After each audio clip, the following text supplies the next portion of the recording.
Mike, the Raptors are ripe with rookies this year. That second unit is very young.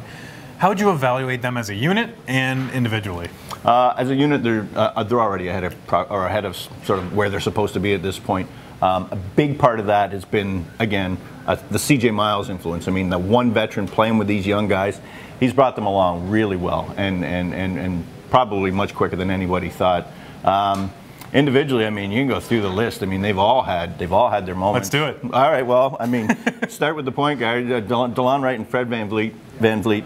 Both had their moments. DeLon probably a few more than Fred, just because he's getting a few more minutes. Okay. Both played very well, decisive. Not always as aggressive as they would like, but I mean, at times, you know, they're getting there.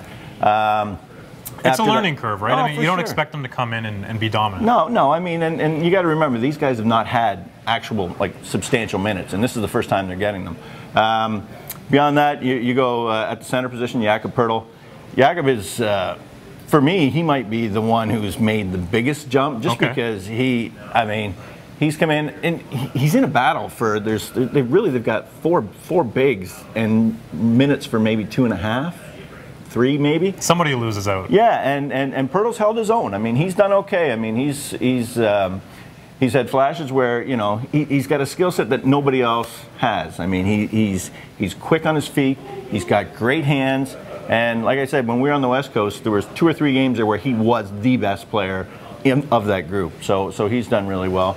And then the other big center, Pascal Siakam? Well, Pascal Siakam is how's he doing? He's doing pretty good too. I mean, I hate to be the Pollyanna, but I mean, he has come in and he started the year with no minutes. He was the forgotten man. They got out west. They had a few injuries, and then all of a sudden they plugged Siakam in, and he has been Mr. Energy, finishing breaks. I mean, him and Kyle Lowry have a chemistry that is beyond anywhere it should be at this early stage. I mean, they just seem to know where they feed off each other.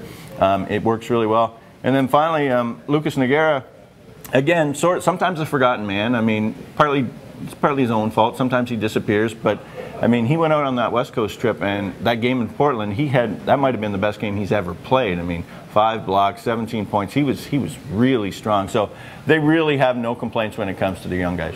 That's a lot of young guys doing well. You actually forgot about the rookie, OG Anunoby. Yeah. Is he doing well as well? Yeah, he's doing well. For Mike Ganter and Post Media, I'm John Matisz.